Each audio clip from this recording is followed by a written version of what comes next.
Thank you for joining us today for the video called The Road to Change, Raising Student Voices, which is presented by the Missouri Charter Public School Association. My name is Maya Boyd, and I just graduated from University Academy in Kansas City. I am Shekinah Jones, and I attend the Confluence Preparatory Academy in St. Louis. Today, we will have with us two school leaders, Tricia DeGraff from the Academy for Integrated Arts in Kansas City, and Kansas Carter Oliver of Confluence Academies in St. Louis. Also joining us are two state representatives, Representative Wiley Price from St. Louis and Representative Ashley Bland Manlove from Kansas City, along with Mike McShane, the Director of Research for EdChoice. Thanks for joining us. Racial dynamics, disparities, and divisions permeate our society, communities, schools, and classrooms. Systemic racism is deeply rooted in our history, culture, and institutions. Over these past weeks, we have seen tragic outcomes due to these disparities and divisions, as well as people from all over the country and world raising their voices for change. Today, we would like to welcome both education professionals and lawmakers who are here to talk with us about change and what we need to think about, as well as work together for racial justice. As journalism students, we know that we need to shine a light not only on injustice, but on the actions that we can take to make meaningful and lasting change. We thank you all for being here. Today, we will ask our guests to help us understand how we got to where we are and the steps we need to take to make our world a better place. I will start our conversation today by asking our school leaders to define systemic racism and what schools are doing to educate young people about racism. Ms. Carter Oliver, would you like to begin? Yes, Okay. yes, I would. So first, let me begin by thanking the association and you two moderators for your leadership and your time and commitment in organizing this event and leading it. It is the conversation, that I think really school leaders have had for quite some time. I just think that with recent events, it's perpetuated us to talk even at greater depth. So that's a good thing. So we'll begin with the question, or me by answering what I believe systemic racism is. And I really believe that it is entrenched practices within our existing infrastructures. And what I mean by that is that these are practices and really beliefs that I think have been around for quite some time, years, decades. And within these existing infrastructures, what happens is that there is a routine, or minorities, particularly African Americans, Latinos, Asians, are basically ruled out, and not considered in a lot of decision making, and at the top where decisions and policies and laws are held or upheld. So as a result, those ideas don't get brought to the table. And so I really think that over time, it just continues, and that's what makes it systemic, and that's what makes it part of the infrastructure. So you really have to get in and break down those barriers and find out why things are the way they are, why they've been the way they've been over time, and then what does it take to change, to make change. So, and this is in relation to wealth. So I think there's an economic piece to this. I think there is a housing piece to this. I think there is systemic racism in healthcare, in education, in, as I've shared, employment or economics. And you see that in things such as incarceration. So it results in other, there's a domino effect, and then you see the impact in other ways. So then you see the impact in an education system that's not equitable, or you see the impact in incarceration, where you have minorities, vastly incarcerated versus their counterparts. So it manifests itself in other ways. Schools, what are they doing? I think schools are doing a fairly good job in educating students, bringing it to the table. So there's discourse. I think that there are school systems such as ours, and we'll get to talking about Confluence later, but looking at policies, so revising policies, approving policies, adopting resolutions that state your belief system around these issues. I think that there are acts that students and staff are even doing to what I refer to as kind of the civil disobedience, where you're seeing high schools today participate and want their voices heard by physically demanding change, by protesting, by writing letters, by doing all of those things, participating on school boards and other boards where decisions and policies are made. So I think those are some of the ways that schools are wanting to influence lawmakers and society to bring about a more just society. Anyone else want to answer? So I think that Ms. Carter Oliver highlighted lots of really important pieces. And I think one of the things that I think about as a school leader and somebody who's been in education now for over 20 years is just acknowledging the fact that schools are an institution that have participated in the systemic racism and other, like that we're a part of this system, and that we have to acknowledge that schools have reproduced inequities, and that it's up to us to disrupt that. And so we have to acknowledge that schools are places that this happens, and then we have to talk about, well, how are we going to disrupt this? So thinking about, like Miss was mentioned, thinking about things such as suspension rates, thinking about the opportunity gap, ensuring that children have access to on-grade level content, making sure we have a plan in place to accelerate learning, not to remediate learning, but to accelerate learning, making sure that education is for transformative purposes and not just for proficiency only. Because when we just look at education for proficiency only, I think we're a part of that system of recreating inequities. And so it's really coming to terms with the fact that we are a part of this big system that is really flawed, and how do we work to disrupt that and make it a system that works for everybody and that all children are successful, and really disrupt that opportunity gap. Anyone else before we move on? I'm sorry? I was saying, does anyone else want to answer before we move on? Yeah, I would love to take a shot at that question. I appreciate I'm sorry, I didn't catch her name, ma'am. She came on, I think, one of the last people that got on.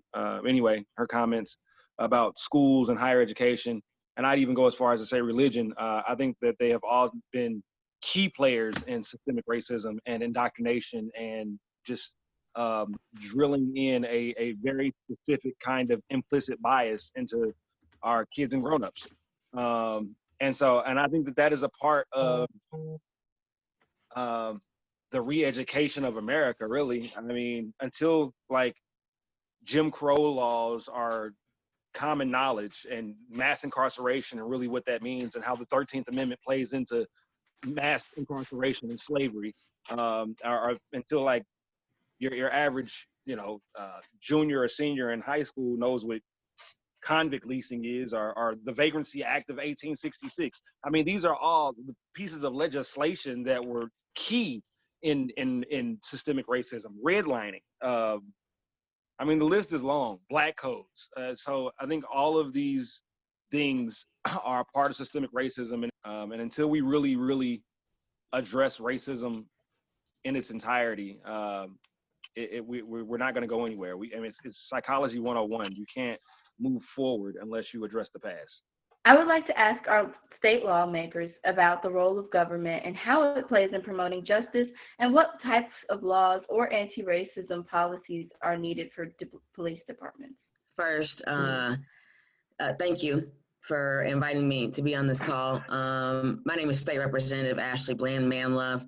I represent a chunk of Kansas City, Missouri, to include what I like to refer to as Charter School Row, to include University Academy, Hogan Prep, Brookside, Integrated Arts with Mr. Graff, and several others. I have about 8 of them. So I'm honored to be here. Policies. as our esteemed leader said earlier, you know, the policy changes are all over the place. They need to happen to break these cycles. And it can start at our schools and making sure that our city council members or aldermen, if you're in St. Louis, don't give away all of the property taxes through incentives to businesses. But those property taxes fund our school systems. We can make sure that for our charter schools that they are abiding by the rules, that they are accountable to somebody, preferably tied to the taxpayers that fund those schools. I have a lot of charters in my district, so I'm totally pro the charters in my city because I have some good charters my district. But so you can go in that way, you can go. We know that if you are a young child and you are hungry, or you are food insecure, housing insecure, that can have a detrimental effect on your education and your ability to grow and process and to move forward. So we can make sure that, as Representative Price said, that redlining policies are gone, which dictate where African Americans can and cannot purchase property, which would then dictate what school district you can be a part of. So there's a plethora of ways, or address those those health and housing issues from a policy standpoint, to make sure that, you know, the kids aren't going hungry, making sure we're paying into our low-income food and children who need assistance, like the half-price meals and stuff like that. And that also comes from a budgetary level. As I said on the budget committee, and I fight regularly to make sure that they don't cut funding that goes to those types of programs. So there's a lot that we can do from a political standpoint. We just have to get enough of us who agree with that and see the importance of investment in our youth. I would like to ask Mr. McShane about what education research tells us about the role schools should play in teaching anti-racism and social justice. Awesome. Well, thank you so much for having me. I was digging around since you very kindly sent some of these questions to me ahead of time. It would have been tough to pick these off the top of my head, but over this weekend I was looking around, and there's this great organization based at Georgetown University called Advocacy Labs. And what they've done is put out some of these reports on what they call the science of advocacy. So they've looked at sociology and political science and historians and sort of put all this information together to try and know, so what do we know about successful advocacy campaigns? What do we know about sort of movements that have changed? And one of the things I think is really interesting when it comes to schools as kind of a location for social change is one of the things that research has found over and over that, and I'm quoting from a report that they put out recently saying, researchers exploring the mathematics of social relations have found that the actions of a small but energetic percentage of people can set in motion the forces that drive mass participation in a social movement. So they talk about how frequently social movements have started at schools, in churches. They even mention college campuses, coffee houses, all of these places where you have these kind of dense networks of people who know one another, who trust one another, who have strong social communication, social networks that go there. So schools are really, I think, a really logical place for change to start, because you have these communities where people know one another, where people trust one another, where there are already open lines of communication that can happen. So I think that schools can play a really unique role in trying to foster the exact types of conversations, the exact type of change that y'all are talking about. Turning back to our school leaders, what are some of your goals around equity? Some of our goals around equity definitely include ensuring that students have teachers who represent them. And so, for example, at our school, we work really hard to make sure that over 80% of our students are Black. And so we want to make sure that we have teachers who are Black. And so over 50% of our teachers are Black most years, and knowing that nationally we're looking at 10%, we definitely want the percentage to be higher, but we are, that's something we work really hard to do. We also work really hard to make sure that those teachers, that teachers are represented on our structure sets instructional leadership team and an administration. And so that it's not just about having Black teachers, but it's also having Black teachers who have everybody's voice is so important. And that's also another goal around ours, is for our education model to be about really positioning children in a way that their questions are so important to the educational process and being really student-centered. And so if children's questions are important and children's questions are driving the learning, then it is a mindset around the fact that what your thoughts, what you bring to the table is really important to the learning process. And so that's really important to us. We provide opportunities for our students. So one of the things we talk about at our school is we want students to have the space and the place to really grapple with ideas, big ideas. And it's not the teacher's job to provide answers to those questions, but it's the teacher's job to provide a space and a place for the students to use tools to learn and to seek out answers. So for example, our 4th and 5th graders engaged in a really long-term project around the truth divide, and really researched information around 3 questions. And for people who are not familiar with Kansas City, the truth divide is the traditional dividing line in Kansas City based on race, class, and other factors, but most importantly, race. And so the students researched, as 4th graders, researched questions around what historically what led us to this place where we had the truth divide in our city, and then another question, what are organizations doing to bridge this divide? And what can we do? And they actually presented this research to the community, they created art, did various things, and really then turned that question to the community to say, well, what can you do? And so really positioning, making sure that students have the opportunity to use their voice to use their voice to share their learning with others, whether that's creating art, putting together a presentation. And I have other goals, and I do think I will say a goal around equity right now that we're really thinking about, and we have goals around equity in terms of, we work really hard not to suspend children.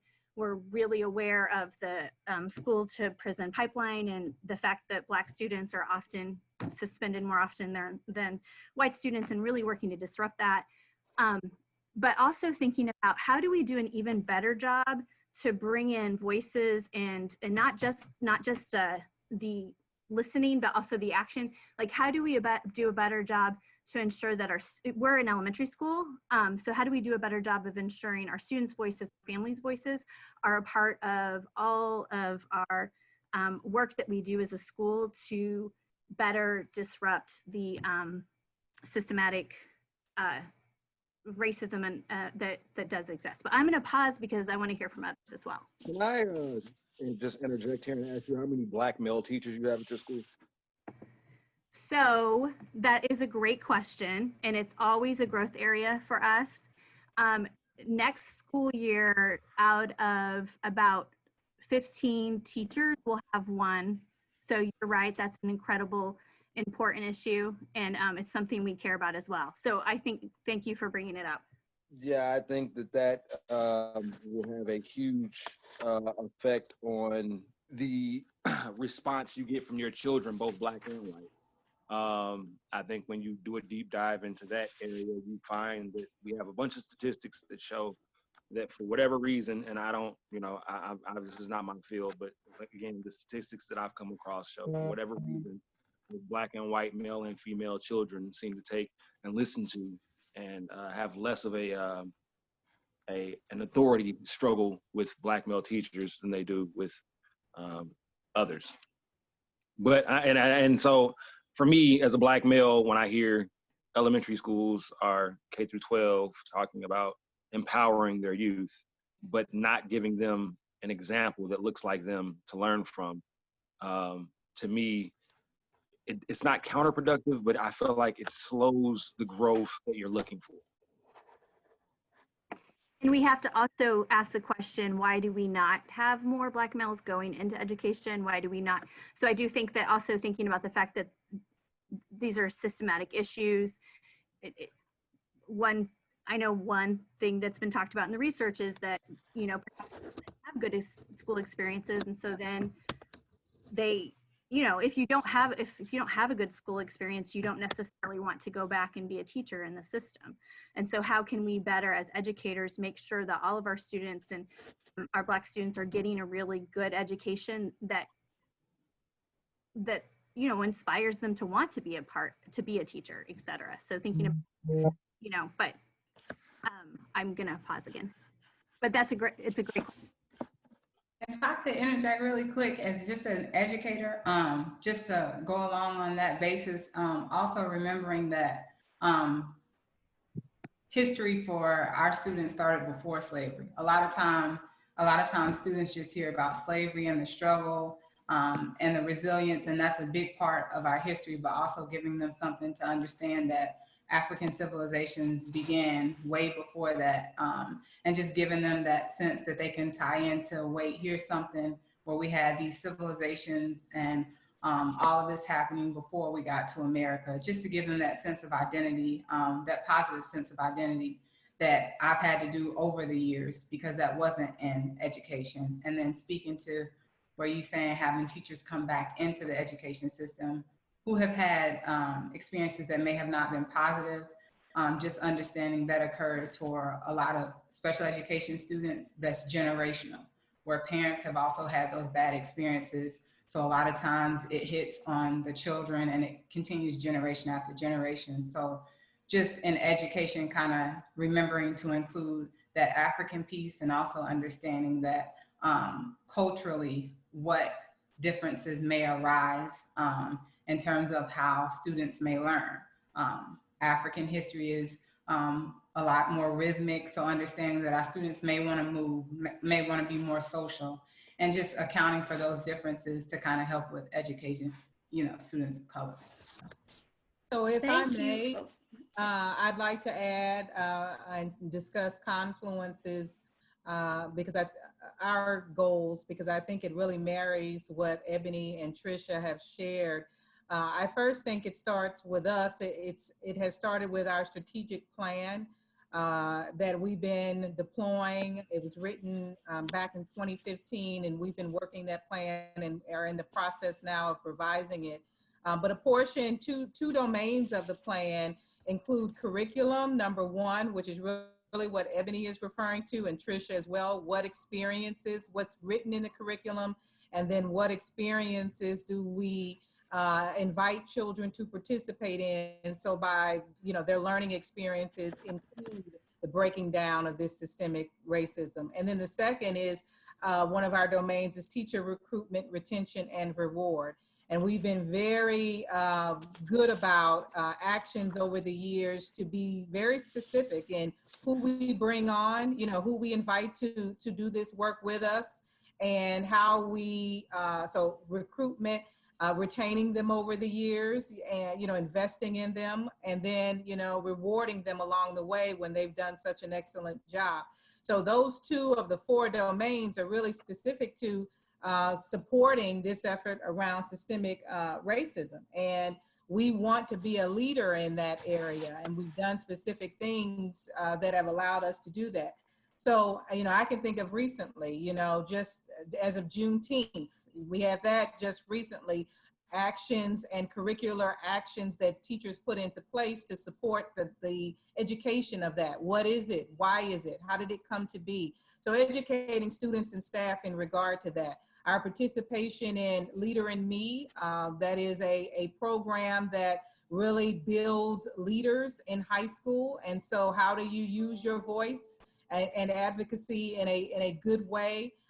Voting and being sure that our kids understand the voting from not just the presidential elections, right, that they're so commonly, known or know about, to the very local elections of what's happening around you. Literally the rules and the practices that are happening on your street. How do you make change in that regard? Because oftentimes kids and families don't know, and you may think they do, but they don't. So you have to educate them in that.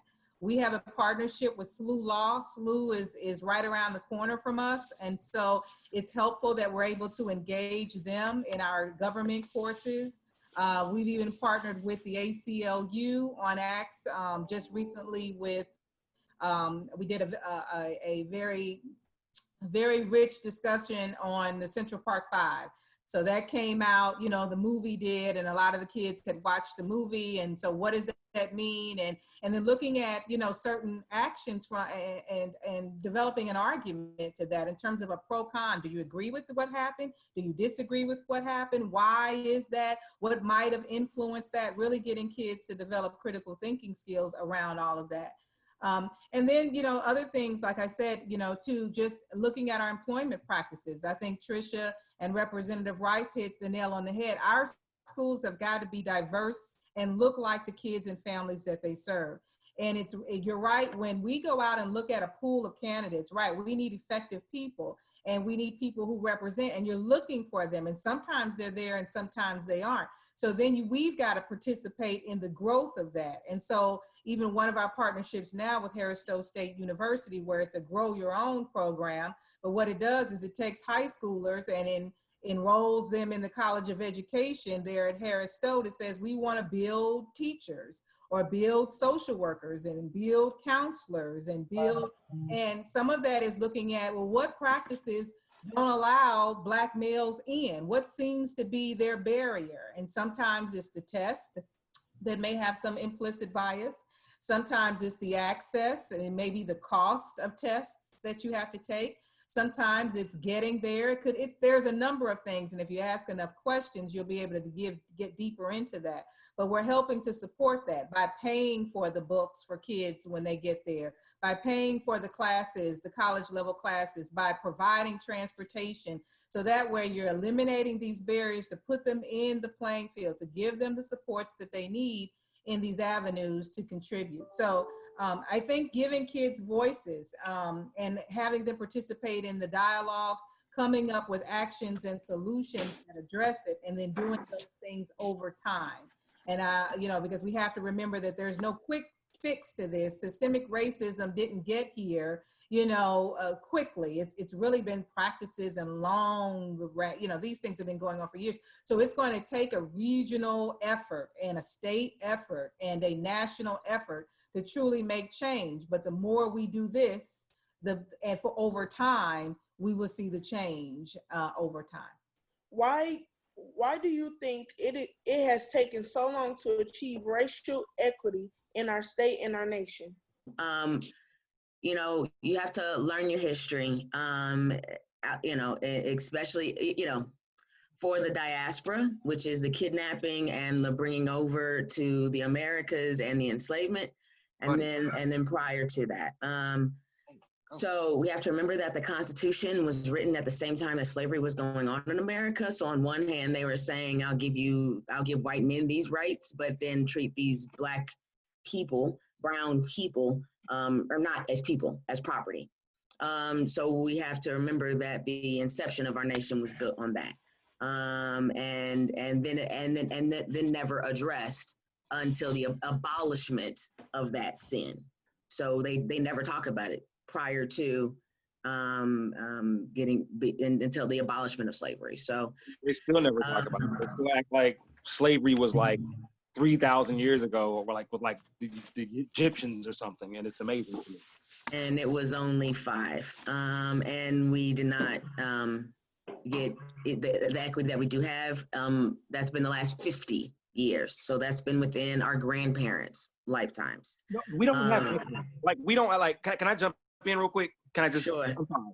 There is no equity, and like we have to stop with this. We gotta stop. Like we gotta stop. Like I don't know if y'all know, but in 2020, we still right in the middle of a civil rights movement. All right, Black folks had to fight for human rights first, human rights, then God-given rights, and then we finally got civil rights. We never got equal rights. That was never a thing. That was never discussed. It was never a thing. So like this whole idea that like Black people are somehow equal in this, like, and I hear like really intelligent people like make these statements, and I hear really intelligent Black people make these statements. And who am I to say if they got some kind of agenda behind it? But just being completely analytical and looking at the history of America, Black folks were brought over here for a completely economic purpose in a capitalistic society. So we were never looked at as people. We were tools to create wealth. That's it. That's pretty much what we are now. Tools to create wealth. We're the only diaspora that doesn't really spend our money in-house. So every other culture looks at that as an opportunity to make more money off that particular group of people. So we are still looked at as tools to make money. So I think that question is flawed in a lot of ways. I get the spirit of the question. The easy answer is white supremacy. W.E. Du Bois quote, and he says, voting is the only thing that will save Black people from a second slavery. And that sounds so like radical even today, like now, but it's accurate. It's actually accurate. Voting is all that we have. Democracy is all that we have. The common argument that comes up with, all right, so my brain's going in two different directions. See, because I'm thinking about the 60s, right? And I'm thinking about all the excess to democracy we had in the 60s and all the strides that we made in the 60s with civil rights and gay and lesbian rights and women's suffrage was you know, they were coming out of this whole idea of like the 50s husband and like all this access to democracy in the 60s. But if you notice in the 70s and 80s, the government kind of shut all that down. They would put things in place to where we didn't have this kind of access to democracy, and they're trying to do that now. We just beat down a voting rights piece of legislation that would have charged regular people $500 for a ballot initiative, and then $25 per page, and then they were going to make the font bigger so you have less signatures on the page. That is stepping on democracy. And until our youth really understand how hard that those in power are working to keep them away from democracy, they won't really understand how important it is to be involved in democracy. So my solution is to understand local politics. Don't even think about like national politics.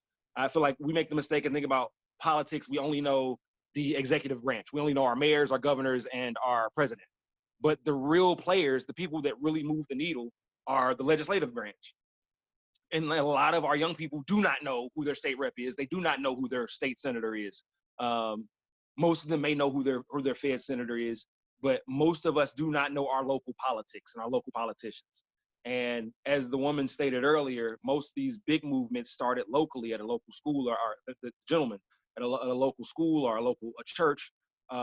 We have to start locally, and we have to create a bench for ourselves within our own community. And what I mean by that is creating a bench is, most of you don't know who I am on here, but if you put somebody with me who's from your community and I start taking them to the Capitol and I create an internship for them, or I kind of start grooming them for the position, we're creating a bench. And so for me in this position, there is no real success for me unless there is a successor.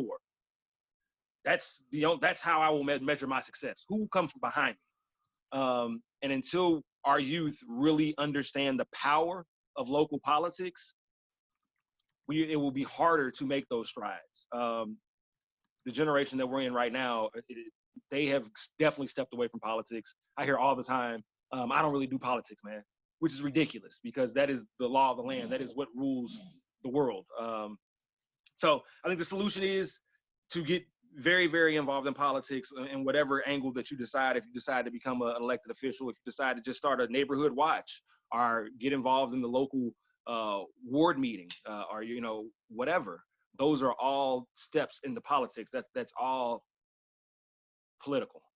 Kids tend to lose sight of the right before COVID, there were several movements going on that were youth driven. Gretchen Thunberg, or whatever her name was, the young Swedish girl who was pushing the green earth movement, clean earth movement, clean energy movement. And then the other young girl who was pushing the mass shootings and the guns in schools movement, anti-school shooting movement. Those were young girls who were sophomores in high school. They were 15, 16 years old, and just tired of seeing the same issues going on in their community, and the adults not stepping up and doing anything about it. I also try to remind our youth that as Representative Price, kind of mentioned, during the civil rights movement, Malcolm X and Martin Luther King, they were in their 20s and 30s, and Rosa Parks, they were in their 20s and 30s, and all the great leaders of the civil rights movement of the 60s and 70s.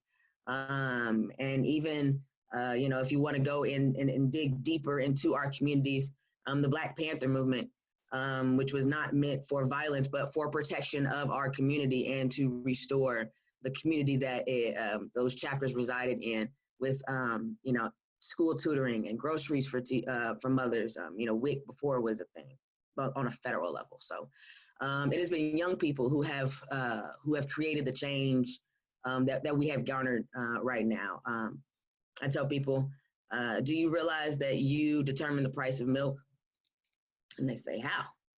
And I say, well, the price of milk is determined by boards that are normally people who are appointed, but like in Congress, but you have to elect them to Congress. So the person that you elected gets put on a board that determines the price of milk. Therefore, you determine the price of milk. I'll bring it back down micro for you. Do you realize that you determine the rules that your school and your district will go by? How do I do that? Well, DESE only says you have to have 4 hours of math. They don't say how you have to get that math. That math is determined by your school board. You vote for those people on your school board. So you have say over your students and or the way that your children are taught. And so I try to make it very real and very tangible. And our young people, we're leaving this up to you. And it's going to be up to you guys to step up and take over, as Representative Price said. So it's okay to be a nerd. It's okay to engage. It's okay to care. Because if we don't, we're going to be in a really bad spot, and it's going to look like Wall-E out here. And I don't think we all want to live in space because of trash debris. So I appreciate the youth. Thank you, Representative Bland Manlove and Representative Price, for those awesome responses. I've never really thought to think about how much my vote can impact and change things. So I really appreciate you breaking that down. And Mr. McShane, I had another question for you. How will we ever know if this moment in time is really going to make a difference? Oh boy. Well, I tell you, if research could answer that question, someone would have probably tried to figure it out by now. Now, unfortunately, that's sort of outside of the scope of what most researchers are able to do. And there's obviously a huge moral dimension to that question in trying to answer when to do things. And obviously the famous quote, "The time is always right to do what's right." And so that would sort of inform that. But I will say one thing, trying to draw on some of this research of successful social movements in the past. There's been a lot of research on by political scientists of varying forms of lobbying or advocacy to try and get laws changed and others.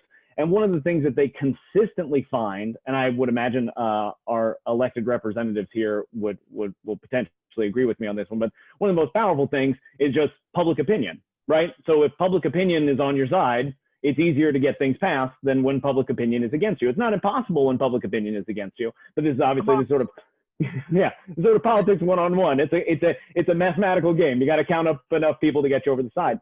And one of the things I do want to point to is I would just before this I was looking at some polling, and if you're talking about the movement that all that we've been talking about here, public opinion has been drastically shifting over the course of just the last several weeks. There was a piece in the New York Times on the 10th of June that did some polling just on the term Black Lives Matter, right? And asking people their favorability or unfavorability towards it.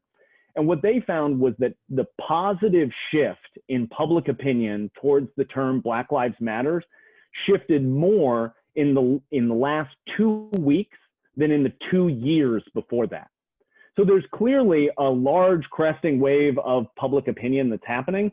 So insofar as that's the driver of successful social movements, and that's sort of what research on social movements tells us, it would seem to be a precipitous time to have these conversations, these social movements. Right, and anytime that we have these social movements, it's always pressure from the oppressed, I guess, or I'll say from the bottom. It's always, right, because the real inequality, and I'm gonna just say this: the real inequality isn't always racial. For real, if you look at like a global aspect, it's financial, and so it's the 1%, right?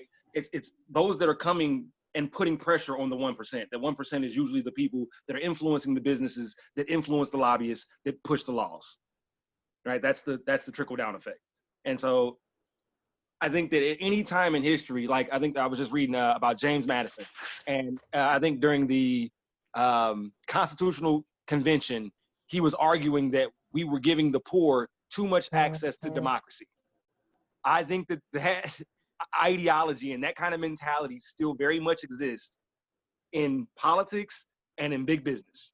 And so if you know that, that should motivate those who are disenfranchised to be a louder voice, to be more about public opinion and creating avenues to be able to make that voice heard directly to your lawmaker. And to kind of pivot from this, I just read something Ava DuVernay, she was talking about the Kentucky elections that are happening right now. I don't know if you guys know, but there's a really good chance that Mitch McConnell will lose his race. And that is a huge blow to the Republican Party because he is a master of process. He understands the processes that you have to go through. And he's able to maneuver himself to where he's like, oh, we could do this because this is the process. Anyway, with that said, they're using COVID-19 right now to shut down 85% of the polling places. And in the blackest parts of Kentucky, where they're like usually like about 6,000 polling places, they got it down to 3.